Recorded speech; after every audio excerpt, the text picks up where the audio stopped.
eu também me formei como advogado e cientista social, e foi pela sociologia que eu fui parar no Jung. E eu tenho procurado, hoje se diz, né, o lugar da fala.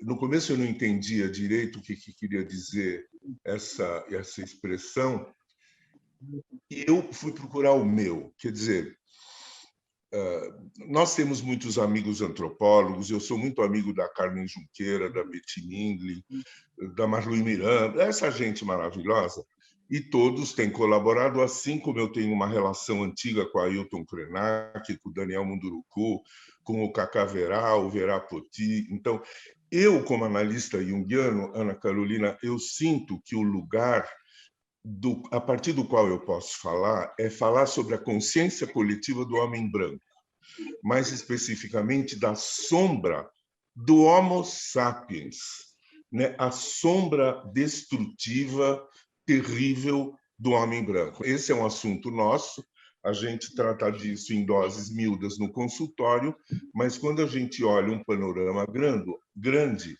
a gente vê o arquétipo que está regendo a nossa era é um arquétipo de antivida, né, que progressivamente vai se tornando evidente. Então, eu quero fazer não é uma pergunta, eu quero te propor algo que tem me ocupado desde que eu li este livro aqui. Dá para ver? É preciso ter coragem, fazer hipóteses, né? E ele falou uma coisa que eu já peguei. Ele fala: o mundo branco tem um interdito cognitivo, ou seja, a cognição científica, inclusive, da civilização ocidental se baseia naquilo que pode ser explicado pela razão. O que não é explicado pela razão é posto de lado, é ignorado e é desvalorizado. Um exemplo, o saber xamânico. E todo saber xamânico dos povos originários do Brasil é um milagre, porque o DNA foi compreendido há milhares de anos, né? O princípio vital e a hipótese que eu não conhecia, que o surgimento da vida no planeta deu-se pela chegada de uma célula cósmica, que era a célula, nem a célula, o ácido, né? O DNA. Né? A incapacidade, a interdição cognitiva da civilização branca de acessar a profundidade da cognição dos povos indígenas, que é uma coisa fantástica, quer dizer, pela intuição e pela alteração dos estados de consciência pelo ayahuasca, os indígenas, os xamãs, né, os pajés, eles entendem a origem da vida, quer dizer, eles entendem o DNA, coisa que nós estamos começando a entender desde 1990. Agora, por que esse desrespeito, né, à racionalidade? Aquilo que a racionalidade não puder explicar racionalmente, ela ignora. Então, aquilo que não dá para explicar... Então, por exemplo, os estados xamânicos, não dá para explicar, eles são loucos, ignora eles. Daí, deprecia, desvaloriza. Então, no fundo, é a própria ciência que dá passagem para toda essa destrutividade. Você concorda comigo? Eu estou indo por aí, Ana Carolina. Quer dizer, você sabe que quando eu fazia meu trabalho em Zurique, eu trabalhei com uma das grandes discípulas do Jung, a Marie-Louise von Franz. E foi quando eu escrevi O Espelho Índio. Ela me deixou solto para fazer o meu trabalho, mas numa das conversas com ela, que era uma mulher, tinha quase uma genialidade, eu falei: doutora von Franz, o que a senhora acha que vai acontecer com a eliminação dos povos indígenas? Isso foi em 1980. E ela me disse o seguinte: eles serão quase todos exterminados. E os que sobreviverem serão a reserva espiritual da humanidade. Essa frase fez assim em mim, mas nós estamos vendo hoje, com os atuais indígenas que chegam nesse ponto de poder dialogar conosco, né? Que são eles os detentores. É para o mundo não, é para o céu não desabar, né? É o que o Davi Copenaua fala, é o que o Ailton fala, o que os jovens indígenas estão falando. Eles sabem como fazer para o céu não desabar, ou seja, para o Homo sapiens não se autodestruir. E talvez a chance é uma massa crítica nossa, né? Querer ouvi-los. Agora, claro, para isso eles precisam ter a terra deles, né? Eles não podem ser invadidos mais, e nós estamos nesse horror regressivo que as poucas conquistas... Eu modestamente, tenho o orgulho de ter participado na legitimação do território Zoró, no Mato Grosso, porque 4 vezes eu fiz pesquisa lá, na época do Apoena Meireles. E a Denise Meireles, a advogada, já falecida, ela estava trabalhando pela demarcação do território. E eu dei alguns subsídios para ela, tipo, esse território tem que ter 500 mil metros quadrados, eu acho que era bem grande. Por quê? Porque as zonas de caça são grandes, porque há lugares onde as mulheres coletam argila para fazer barro, há lugares onde nascem as taquaras retas para fazer as setas, há lugares de enterramentos ancestrais. Então, isso, naquela época, serviu para legitimação como um argumento, um parecer técnico, né? E eu fico vendo hoje, meu Deus, regrediu. Quer dizer, eu acho que foi desde o governo Fernando Henrique, você deve saber melhor do que eu, né? A Ruth Cardoso era uma boa antropóloga, eu não me lembro se ali parou ou no governo Lula aumentou, mas depois decai, e esse negócio de 1988, mas é uma monstruosidade, não é? Até juridicamente falando, está na Constituição brasileira, não é verdade? Então, desculpa se eu falei muito, mas eu também fico tão apaixonado, entendeu, com essa questão. E se você não acha que o cerne da questão é a consciência coletiva ocidental.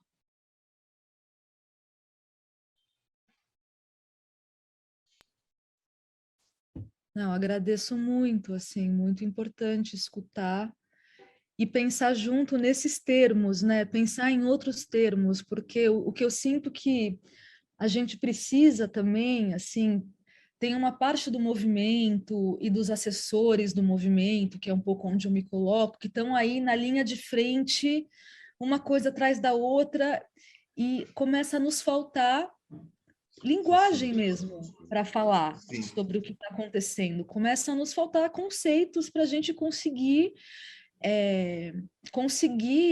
chegar perto, né? Se aproximar. E a gente sabe que o direito não nos oferece esses conceitos, né? O direito oferece algumas ferramentas, né, para a batalha ali. A sociologia também é muito limitada. E, e eu acho que a consciência coletiva do homem branco, uma pergunta que me veio quando você trouxe essa ideia, né, no começo da sua fala, é de um dilema, assim, né? Porque essa sombra, o que a gente esconde, né, coletivamente sobre quem nós somos, sobre como chegamos até aqui, ela é nossa faz no mínimo 500 anos, né? E tem uma antropóloga chamada Rita Segato, que eu tenho lido muito, que ela fala, ó, a Europa e a Rita América... Segato, Segato, Segato em italiano, sei. Diga. ela diz, a Europa e a América nasceram no mesmo dia, né? Elas nasceram no mesmo dia. O branco, o negro e o índio nasceram no mesmo dia, né? A modernidade, ela nasce no mesmo dia da colônia. Essas são cocriações. Não se falava em Europa antes de se descobrir a América, Uhum. né? Não se falava em branco antes de se criar o negro, né? Então, por isso que eu digo, essa sombra, ela é constitutiva nossa, Exatamente. E tá aí, original. e original. Por muito tempo, foi possível camuflá-la escondê-la e justificá-la, né? E a gente tem uma série um repertório histórico de formas de fazer isso, né? Que vão desde a repressão política, a censura em mídia, a ideia de tutela, o positivismo civilizatório. Então a gente tem muitas narrativas históricas que foram geradas aí nesses 500 anos para tentar ou esconder ou justificar, né? O que estava sendo feito para sustentar essa modernidade. Hoje já não é mais tão possível esconder. Por quê? Porque, assim, em parte por conta dessa bênção maldição tecnológica, né? Que hoje temos aí comunicadores indígenas, movimentos indígenas de comunicação que registram, que coletam, que nos mostram, que tira foto desde satélite, que tira foto de drone, que computa quantas lideranças foram assassinadas. A gente vê, é uma onda que não dá para não assim, deve dar para. E a minha pergunta é justamente como que a gente faz diante desse refluxo dessa sombra, né? E assim, para mim, o marco temporal é uma tecnologia cínica de desimplicação. Porque o que o marco temporal diz é assim, de fato, a violência existiu. É verdade. Olha, a gente não nega mais. Tem aí o relatório Figueiredo, a gente sabe o que aconteceu na ditadura, a gente tem tudo registrado, a gente não nega. Mas quer saber? Não importa para o direito. É uma manobra, assim, de desimplicação que ela reconhece e, ao mesmo tempo, ela nega uma ética baseada nessa consciência. É uma coisa, assim, é uma coisa muito dolorida. Então eu fico pensando assim, a gente está o tempo inteiro confrontado com essa sombra hoje, né? E isso, não sei, cria uma dor, cria um sofrimento, traz uma culpa, mas também traz estratégias, sejam mais de caridade, de cinismo. É difícil encontrar um engajamento ético, né? Tendo em vista esse contexto. Mas eu suponho, Ana Carolina, você deve ter um conhecimento da psicologia junguiana, né? Uma das coisas que o Jung fez foi denunciar a sombra, né? Ele criou esse conceito não é freudiano, então ele fez isso em muitos dos escritos dele. E eu tenho esse DNA, sabe, de denunciar a sombra. Eu acho, nós temos essa ferramenta, nós analistas junguianos temos essa, assim como os antropólogos, a antropologia tem feito uma bela autocrítica, você concorda comigo?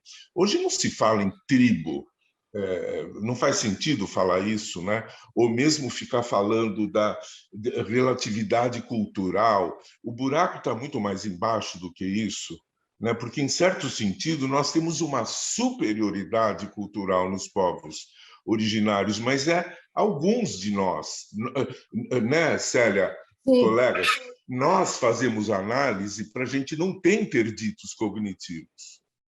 Não é, Célia? Sim. Então, a gente consegue ver a sombra, num caso individual, a gente trabalha com o paciente, a gente mostra, olha, a sua sombra é esta, isso existe em você, reconhece. Isso é com o indivíduo. Agora, como é que nós vamos fazer com a população brasileira, e uma grande parte dela, mas nós temos que seguir esse caminho, eu creio. Ana, em que pé está a questão do marco temporal? Ela está suspensa? Alguém pediu para ler os álbuns, em que pé está? A gente já tem um marco temporal valendo, porque o governo não demarca mais terras indígenas, justificando com o fato de que tem que esperar o STF julgar o marco temporal. E as que foram demarcadas e homologadas no passado, isso está sendo respeitado, porque num país como o nosso, onde tudo é impune, até terras há muitos anos homologadas vai ver que podem ser invadidas por garimpo sem que haja nenhuma... Existem muitas maneiras de alterar o nível de proteção desse regime fundiário, né, que é o território indígena. Então, o marco temporal é uma forma de garantir que a gente não vai mais demarcar nenhuma terra. Mas tem outras propostas também, né, que estão tramitando no Congresso, por exemplo, como o projeto de lei 490 de 2007, que abre a possibilidade da exploração econômica por não indígenas dentro de terras indígenas, certo? Então, com isso, você nem precisa desomologar. Passa a boiada, como falou o ministro, Exato. né? A terra pode continuar ali, mas pouco importa, porque já não é mais uma terra protegida, né? Ela tem uma permeabilidade muito maior ao extrativismo, à destruição. Então, são Você sabe, Ana, múltiplos.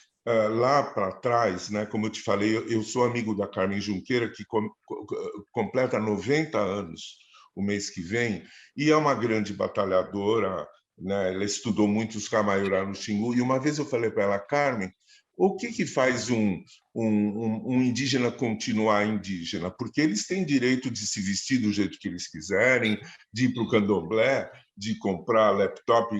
O antropólogo é que quer que o indígena continue tradicionalmente porque é bonito, mas não é o que eles querem. Então, eu perguntei para ela. Ela falou para mim, Roberto, para que um índio continue índio, é preciso que a mitologia dele esteja viva e que ele tenha um território. É como se o território fosse a base material da mitologia. Se a mitologia não for repassada para as novas gerações, porque ela é oral, é uma transmissão oral, ela se desfaz. Um território sem mitologia é uma fazenda. Uma mitologia sem terra é fumaça. É como corpo e espírito. Território e mitologia, a mitologia é uma cosmogonia, né? Elas são tão juntas como nós trabalhamos na união do corpo com a psique, né? Agora, quem que entende isso? Vem aquele idiota e fala assim, é muita terra para pouco índio, que é um dos horrores que já se falou no Brasil, porque os territórios indígenas, eu creio, Ana, correspondem a 11% do território brasileiro, né? E está mais do que justificado, e devia ser até mais, porque daqui a pouco os compradores de produtos agrícolas brasileiros ou de carne bovina brasileira não vão comprar se esses princípios, esses valores não forem respeitados, né? E só 1% desses 11% está fora da Amazônia, né? É importante dizer isso também, que Sim. essa área quase integralmente está na Amazônia brasileira, que já é uma área protegida, então nem poderia ser Pois usado é, para gado, para pasto, para nada. claro. O restante do 1% serve aos 50% de indígenas não amazônicos, que continuam a Perfeito. ser indígenas sem terra, E né? não é, Ana, ninguém como os Nem é indígenas protegida. sabe preservar a Amazônia. Muito bom, e eu queria pegar um gancho e comentar o seguinte: o Gambini começou falando, se dirigiu à Ana Carolina, falando da herança, né? Qual é a herança do pensamento, né? Da herança que existe aqui no mundo branco, vamos dizer assim. E a herança é a que garante a identidade, né? E a gente sabe disso. Nós vamos passando para os nossos filhos, netos, e o que tem me tocado bastante, quando o Gambini mencionou Luiz Eloy, essas novas gerações de índios estão estudando, estão saindo, estão indo embora. No outro dia houve um trabalho na sociedade que se entrevistou um pajé, e ele falava que ninguém mais queria ser pajé. Então, esse sentimento de que a cultura estava indo embora, que estava sendo perdida essa cultura. E nós, acho que, quando nós nos perguntamos sobre o que fazer, eu acho que o que fazer é esse mergulho na herança, é esse mergulho na nossa herança, que é a nossa sombra também, né? Sim. Para acessar a sombra do outro. Porque sem entrar na nossa, não vamos acessar a sombra dos índios também, dos nossos índios, né? Célia, eu aproveito você na SBPA e eu digo para os meus companheiros da JB, né, Ana Carolina, são as duas sociedades que formam analistas junguianos. É preciso colocar no currículo a psicologia indígena, a mitologia indígena, a cognição indígena, para a gente, pelo menos em pequena escala, ir criando essa relação de superioridade branca, porque é essa bendita superioridade branca que vai destruir o planeta. Quer dizer, que superioridade é essa? Que inteligência é essa? Não é? Isso está... Os velhos estão caindo. Estão caindo. O David Attenborough, ele falou que eu fui às lágrimas, sabe? O Attenborough, que é um naturalista, biólogo, né? Ele está dizendo, é agora, tem que parar agora o aquecimento global. Agora, os indígenas sempre souberam que a floresta produz chuva, que a floresta produz umidade, né? Que dá para cultivar, que dá para enriquecer o solo da floresta há 10 mil anos. Eles sabem que o clima tem que ser estável, como foi durante 10 mil anos, né? Os indígenas sabem disso, eles veem a derrubada, a queimada, eles sabem que a temperatura vai aumentar. E quem no Brasil admite que o índio tenha conhecimento ou tenha inteligência? Esse que é o nosso problema, né? E a ideia que você traz de que os analistas deveriam conhecer mais a mitologia dos índios e também de outros povos, né? Porque não só os gregos, né? Não só os gregos, não só a mitologia grega, como se fosse uma metalinguagem, né? Exatamente. E eu só queria lembrar uma coisa: basta educar as crianças de uma geração que a consciência coletiva muda. Basta uma. Como é que está a educação das nossas crianças hoje? Como é que está o Ministério da Educação? Como é que estão as políticas educacionais? Quer dizer, nós estamos preocupadíssimos, mas eu não sei, eu tenho um neto. O meu neto ele compreende essas questões. As crianças são capazes de compreender essas questões, né? Então, para mim, uma esperança é através da educação das novas gerações. Essa é uma. A outra é que virá um desastre e daí a humanidade vai ter que mudar, porque ou ela muda ou o desastre é incomensurável. Queria saber sobre Rondon, a contribuição. O que vocês acham? Rondon é uma figura muito central, muito enigmática aí na construção do indigenismo brasileiro, né? No final do século XIX, no começo do século XX. Eu acho que eu guardo uma imagem muito ambígua assim do Rondon, né? Porque por um lado, Rondon foi a grande cabeça por trás da ideia de que era necessário ter alguma fraternidade, né, com os indígenas no Brasil e não simplesmente massacrá-los como foi feito em outros lugares. Então, o Rondon era um indígena, inclusive de ascendência terena, né?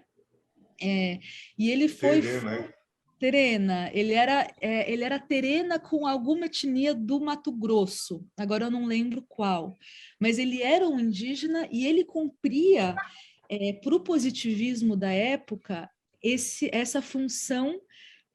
Ele exemplificava e revelava e comprovava que era possível civilizar o indígena, né? Porque ele era o indígena civilizado. Ele encarnava essa filosofia da história, por assim dizer. E foi dentro desse papel e desse lugar que ele insistiu, né, muito pela criação das reservas indígenas. Porque ele trabalhava nas frentes de ocupação, na comissão de linhas de telégrafos, né? Ele foi fundamental aí nessa jornada de ocupação do Centro-Oeste. Ele foi testemunha das atrocidades que aconteciam com os indígenas, e ele fez uma incidência ali para que o SPI, que é o Serviço de Proteção ao Índio, fosse criado em 1910 e reservasse as terras, né, para a harmônica integração dos indígenas no Brasil. Na época, esse era o repertório, né, que existia no governo, era de tutela. Então, ele foi o pai da tutela indígena.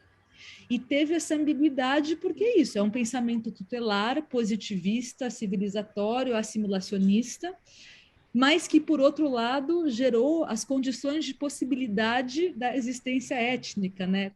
É contraditório, mas foram nessas reservas que muitas etnias puderam continuar aí construindo a sua história, né?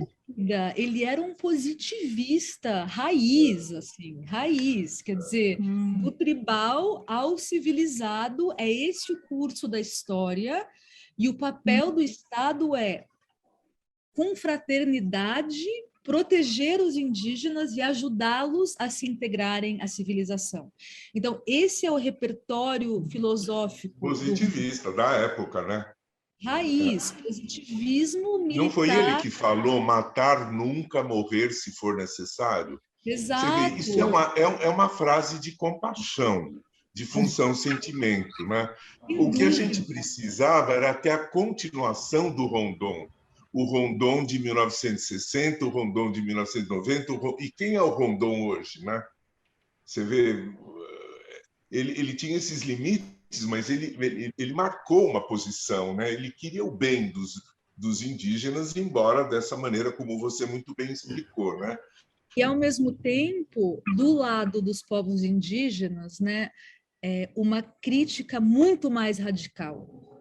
Né? Então, o que a gente tem hoje disponível, porque isso, o Rondon trabalhava ali com o que eram os repertórios possíveis dele, né, epistemológicos. Era isso, era entre aniquilamento e civilização. E ele era militar, né? A hierarquia é fundamental para a instituição militar, né? Sim. Mas eu te interrompi. Não, é que hoje a gente tem um repertório muito mais amplo, né? Então, o que pessoas como Davi Yanomami, Jaider Isbel, né, Krenak, a gente tem aí uma intelectualidade indígena... E Darcy Ribeiro e muitos grandes antropólogos, né? Lévi-Strauss e antropólogos estanques. Quer dizer, houve um acervo, né, Ana, de conhecimento, claro. Mas em termos de política pública, de avanço jurídico... não é linear, né? Não é uma história linear. Sem dúvida, os positivistas pecavam muito, né, nessa sua visão de história com uma linearidade. A gente vive, na verdade, em formas muito menos previsíveis, de avanços, retrocessos. Sempre que tem um avanço, o retrocesso é tão violento quanto o avanço, né? Mas é isso, principalmente a nossa antropologia hoje, se a gente pegar pessoas como Viveiro de Castro, que estão pensando dentro de um perspectivismo, né, antropológico, dessa ideia de que os povos têm seus mundos, têm suas cosmogonias, é sobre isso, né, a relação intercultural. Então, os nossos repertórios estão alargados hoje, mas a extrema-direita também, né, também está alargado no sentido do retrocesso mesmo e do pensamento reacionário. Olha, quando eu vi a Chai Suruí falando em inglês, que o nosso presidente da República não é capaz de falar nem lendo, e ela falava um inglês com sotaque indígena delicioso, meu coração esquentou e eu voltei a ter esperança. Que lindo. Ana Carolina, eu estou felicíssimo de conhecer você. Eu acredito que a gente vai passando a tocha de geração em geração, você com a tua juventude, tua dedicação, tua paixão, eu já sou seu fã. E eu agradeço a Célia por ter me convidado e ter feito essa apresentação. Nós temos que nos unir, não é verdade? E nós nos unimos por laços profundos de ética, de amor pela humanidade e de extrema preocupação com aquilo que está acontecendo, né?